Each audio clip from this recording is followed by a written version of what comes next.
In September 2010, Burton Gibbs called Pizza Hut and placed an order to be delivered to a vacant apartment. When 33-year-old Christopher Taylor arrived with the pizza, Gibbs stabbed him to death with a kitchen knife. District Court Judge Mark Ashford described it as murder for sport. He was sentenced to 80 years for second-degree murder and 20 years for using a weapon to commit a felony. He will be eligible for parole at 67. Jasmine Richardson was 12 when she brutally murdered her parents and younger brother in April of 2006. It was discovered that she had lured her boyfriend, 23-year-old Jeremy Steinke, into helping with the murder so that she could live with him. Both Jasmine and Jeremy had an interest in goth culture, monsters, and vampires. Her first known communication about the crime was a message to Jeremy that said, "I have this plan. It begins with me killing them and ends with me living with you." She was sentenced to 10 years in prison. On the night of July 6, 2012, a 16-year-old girl named Skylar Neese snuck out of her Star City, West Virginia home and never returned.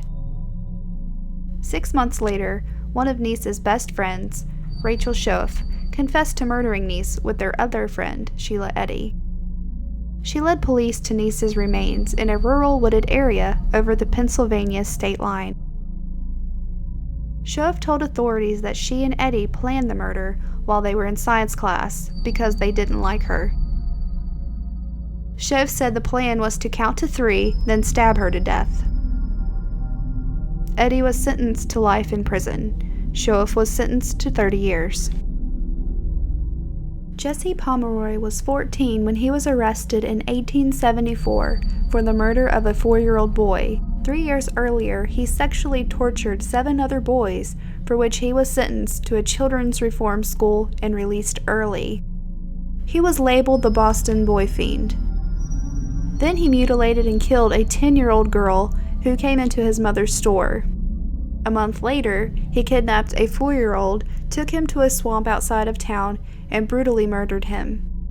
When he was shown the body and asked if he had done it, he responded with a nonchalant, "I suppose I did." He was sentenced to death, but following a public outcry against condemning children to death, he was sentenced to 40 years of solitary confinement. In 1998, 14-year-old Joshua Phillips bludgeoned his 8-year-old neighbor to death and hid her body under his bed. His mother discovered the body 7 days later. Joshua claimed that he accidentally hit Maddie in the eye with his baseball bat, causing her to scream. In his panic, he dragged her home, hit her again, and stabbed her 11 times. The story failed to convince a Florida jury, who convicted him of first-degree murder. His mother is still appealing his conviction due to him being given an adult penalty for his crime. In 2001, 12-year-old Alex King and 13-year-old Derek King bludgeoned their father to death with a baseball bat while he was sleeping. Then they set the house on fire in an effort to cover up their crime. The brothers soon confessed to committing the murder, but implicated 41-year-old convicted child molester Ricky Chavis, whom they said was involved in a sexual relationship with Alex, and persuaded them to kill their father. Alex and Derek were sentenced to 7 and 8 years in state prison, respectively. Chavis was sentenced to 35 years after he was found guilty of accessory. In December 1997, Michael Carneal wrapped a shotgun and rifle in a blanket and took them to school, passing them off as a school project. He also had a pistol in his backpack. His sister gave him a ride to school, and when he arrived, he took the pistol out of his bag. He fired 8 rounds at a youth prayer group. 3 girls died, and 5 others were wounded.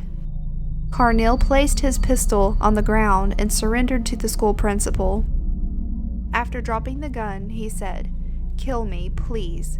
I can't believe I did that." He was sentenced to life in prison.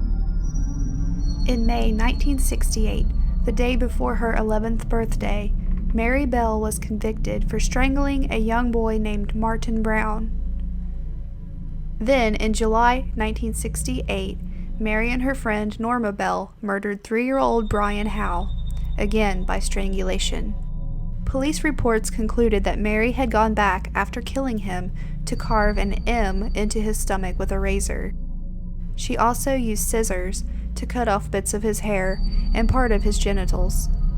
Martin Brown's death had been originally ruled an accident. Eventually, his death was linked with Brian Howe's. The 2 girls were charged with 2 counts of manslaughter. Mary was released in 1980 with court-ordered anonymity. In 2003, she and her daughter were awarded anonymity for life. On the last day of school in May 2000, Nathaniel Brazil, an honor roll student, shot his favorite teacher, Barry Greneau, in the head. Nathaniel turned 14 when he attended his trial. He admitted to police that he brought a handgun to school. When he was confronted by the teacher, he pulled out the gun, shot him, and fled as the teacher lay dying. He was unable to give a reason why he did it. He was sentenced to 28 years in jail. In 1993, John Venables and Robert Thompson were both 10 years old and had been stealing things all day at a shopping center in England. Then they decided to steal a 2-year-old named James Bulger. Video cameras at the mall caught several images of James in the hands of his killers. He was taken on a long, aimless walk, cruelly tortured along the way. He was senselessly beaten to death by his captors, who callously abandoned him on the railroad tracks. Thompson and Venables served 8 years in a juvenile facility and were released when they turned 18. Both of them have been given new identities for protection. Venables is on his 4th identity, and his protection has cost taxpayers millions of dollars.